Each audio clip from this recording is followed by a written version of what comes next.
Hello, good morning, नमस्कार। सभी का स्वागत है पावर ऑफ नॉलेज लीगल मेरे इस चैनल पे। आई होप सब अच्छे से पढ़ाई कर रहे होंगे, कंपटीशन में लगे होंगे, ठीक है। और इस सोशलॉजी सीरीज़ का भी आनंद ले रहे होंगे, इससे बहुत कुछ सीख रहे होंगे। तो आज हम एक नया टॉपिक लेकर आ गए हैं। आज हम डिस्कस करेंगे मैरिज और इसके टाइप्स के बारे में जानेंगे, ठीक है। तो शुरू करें आज का सेशन।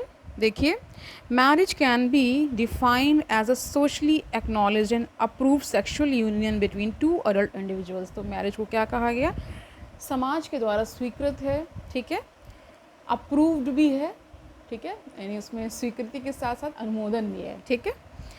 सेक्सुअल यूनियन है, ठीक है, सभी को पता है, दो अडल्ट्स के बीच में। Classically thinkers like Malinowski have defined it as, तो मेलिनोवस्की क्या कैसे इसको डिफाइन कर रहे हैं मैरिज को, वो देख लीजिए। मेलिनोवस्की को क्लासिकल थिंकर्स में गिना जाता है, ठीक है। Marriage is a contract for the production and maintenance of children. तो कह रहे हैं कि मैरिज एक कॉन्ट्रैक्ट है, किसके लिए? बच्चों की उत्पत्ति के लिए और उनके मेंटेनेंस रख रखाव के लिए। There are other dimensions and definitions suggested by other thinkers which include a socially accepted cohabitation, a legal and social contract। तो cohabitation का मतलब होता है सहवास करना ना।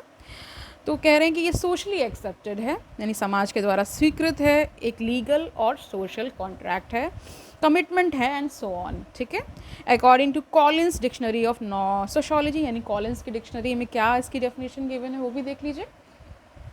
Marriage is a socially acknowledged and sometime legally ratified union between an adult male and an adult female. तो वही लगभग डेफिनेशन है, थोड़ा सा शब्दों का इधर उधर एक दो शब्द ऐड सब्ट्रैक्ट करके बना देते हैं। तो यहाँ भी बता रहे हैं कि समाज के द्वारा एक्नॉलेज्ड है, कभी कभी ये लीगली रेटिफाइड भी होती है, और किसके बीच में होती है? एडल्ट मेल और एडल्ट फीमेल के बीच में, ठीक है।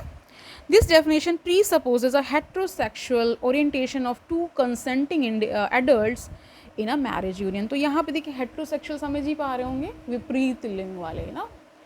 होमो मतलब सेम, ठीक है, होमोसेक्सुअल्स भी आजकल साथ रहने लगे, तो डिफरेंट वो टॉपिक है, okay. Many modern sociological thinkers may no longer deem this definition as a valid one.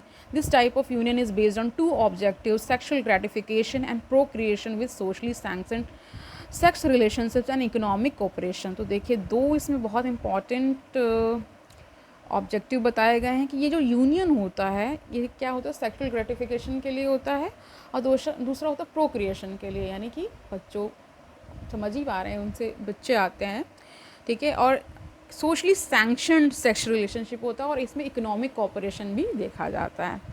It is legitimate and most accepted way of establishing the most fundamental social unit called family, ठीक है।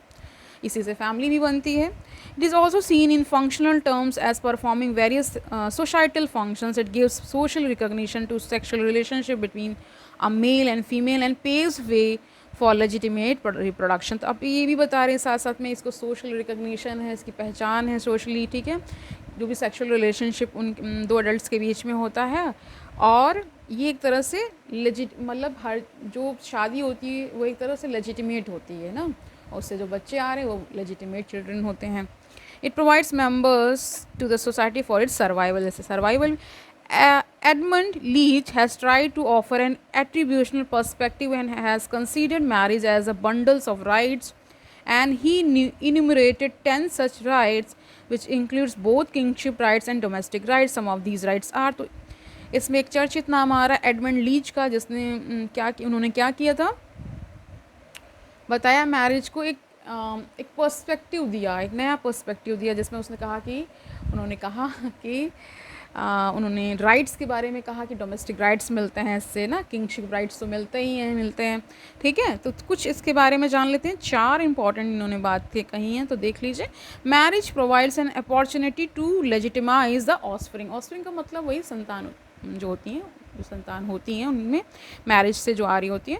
Procreation without marriage is still considered a taboo in most of the society still date. तो आज की date में भी अगर मान लीजिए बच्चे हो रहे हैं बिना मैरिज के, तो आज भी उसे एक टैबू की तरह अच्छी दृष्टि से नहीं देखा जाता है। मैरिज सेकंड है, marriage provides for socially approved access to the spouses sexuality, labour and property. Marriage क्या करें, एक सोशली अप्रूव्ड एक तरह से लाइसेंस है, एक तरह से ना, या आप अपनी सेक्सुअलिटी को एक्सप्रेस कर सकते हैं, ठीक है, सेक्सुअल रिलेशनशिप बना सकते हैं। लेबर, डिवीजन ऑफ लेबर तो होता ही है, और प्रॉपर्टी का भी इसी से क्या होता है, बंटवारा होता है, जैसे जैसे बच्चे आगे आगे की जनरेशन आगे बढ़ती है। थर्ड इज बताया, marriage also provides for the establishment of affinal relationship between persons and between groups. Affinal समझ ही रहे होंगे। फोर्थ है, marriage also confers various domestic rights and it serves as a basis of formation of household, division of labour et cetera in the family. तो इसी से house hold बन रहा है, डिवीजन ऑफ लेबर हो रहा है ना, एक फैमिली बन रही है, ठीक है, मैरिज से ही। However contemporary trends in marriage have rendered many of the above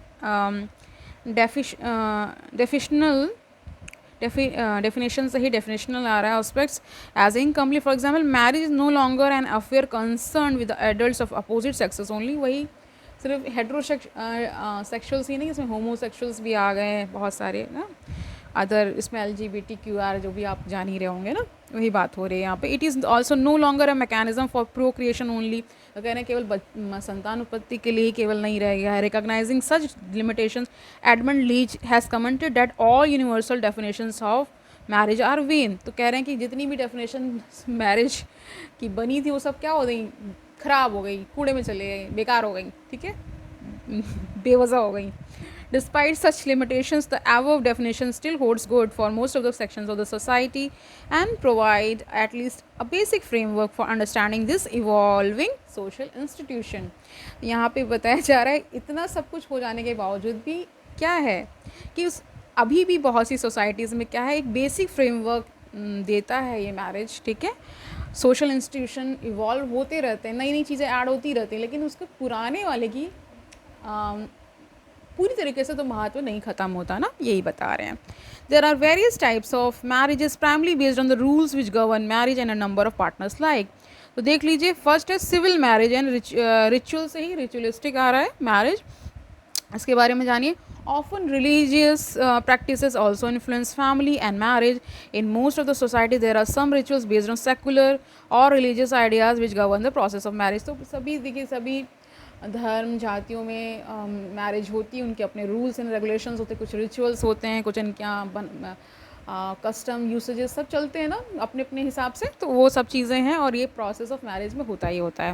at the same time most of the governments across the globe have also come up with the specific legislations to permit or promote marriages beyond such ritualistic frameworks। अब आपको पता ही है कि सरकारें भी बहुत सारे नियम कानून लाती रहती मैरिज के रूल्स एंड रेगुलेशंस को मेंटेन करती हैं, कभी कभी चेंजेस भी लाती हैं, तो ताकि उनका अपना निजी जो रिचुअल्स है वो भी चलता रहे और जो एक लीगल फ्रेमवर्क है वो भी। तो for example the special marriage act सभी को पता होगा 1954 का है, has provided for greater freedom to adults and they can marry with their mutual consensus if they have cross minimum age of for marriage. Such legislation has also acted as tools of social reformation and have facilitated intercaste and inter-religion marriage in India। तो इसी के तहत हो जाती है special marriage act के तहत। अगर इंटर रिलीजियस मैरिज है यानी कि हिंदू मुस्लिम करना चाहते हैं या अन्य किसी धर्म में भी करना चाहते हैं तो हो जाती है अलग अलग धर्मों के व्यक्तियों के बीच में। They have also helped in breaking the orthodox traditions and values regarding rules of marriage. अब इसने ऑर्थोडॉक्स ट्रेडिशंस जो चले आ रहे थे, दक्यान्यूसी कह सकते हैं, बहुत ही वैसे जो बहुत ही कुरीतियों के साथ थे या मॉडर्नाइजेशन को नहीं मानते, उनको तोड़ते हुए बहुत सारे रूल्स को ब्रेक करते हुए मैरिज के आ चुके हैं। तो ये एक्ट यही सब चीज़ों को बढ़ावा देता है, एक तरह से उनको एक लीगल राइट भी दे देता है। दूसरा देखिए, मोनोगामी एंड पॉलीगामी समझ रहे हैं। मोनो समझ रहे होंगे, मोनो का मतलब वन है और पॉली मतलब मैनी, ठीक है। तो today monogamy is the most prominent form of marriage across the society. For example, though Muslim personal laws in most of the countries allow up to 4 wives for a man, but in the instances of polygamous behavior are coming down। तो कह रहे हैं ठीक है, Muslims में ऐसा होता है कि वो 4 शादियां कर सकते हैं, लेकिन ये बहुत कम देखा जाता है, ये भी कम मतलब नीचे आ चुका है। Polyandry is prevalent among some Himalayan tribes। तो पॉलीएंड्री का मतलब है जहाँ मतलब उसके बहुत सारे हस्बैंड्स होते हैं एक फीमेल के, ठीक है, इसको पॉलीएंड्री बोला जाता है। ये Himalayan tribes like Kinnauri of Himachal Pradesh है ना, शेरपा ऑफ नेपाल, भूटिया ऑफ भूटान, इन सब ट्राइब्स में फेमस था, ये प्रचलन में था। But such instances of polyandry are also coming down, ये भी कम हो रहा है। Many countries like USA have banned polygamy as a matter of state policy. तो यूएसए में क्या कर दिया गया है, इसको बैन, पॉलीगैमी को बैन कर दिया गया है, उनकी स्टेट की पॉलिसी ये बना दी गई है, ठीक है।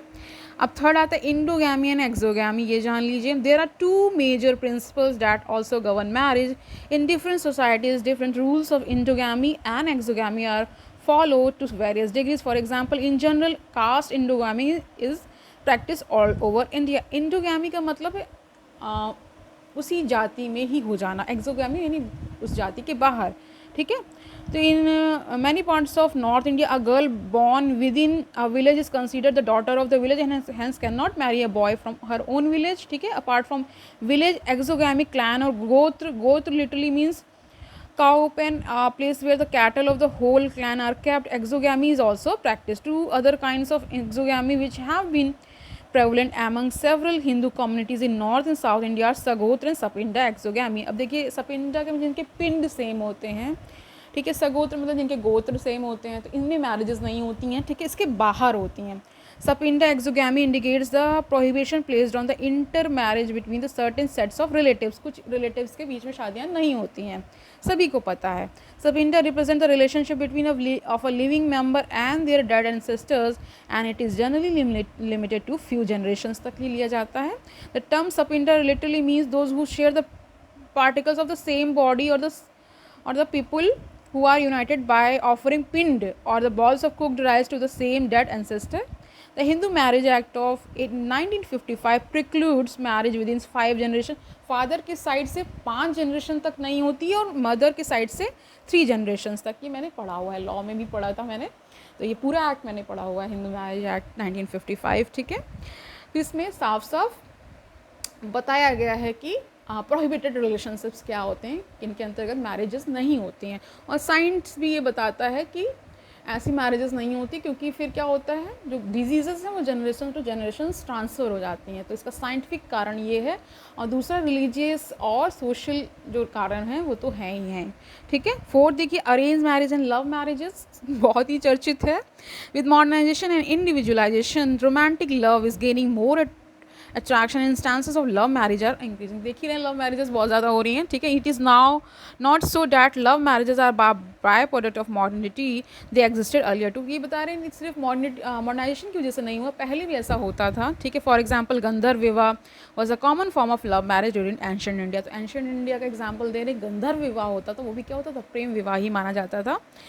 कई लोग ऐसा मानते हैं कि राधा कृष्ण का भी गंधर्व विवाह हुआ था, ऐसा बहुत सारे लोग मानते हैं, बहुत सारे लोग कुछ और भी मानते हैं, ठीक है। फिफ्थ देखिए, अनुलोम या अनुलोम कह लीजिए, और हाइपरगैमी एंड प्रतिलोम यानी हाइपोगैमी, ये भी एक तरह का डिस्ट्रीब्यूशन ही है वेरियस टाइप्स ऑफ मैरिजेस में, ठीक है।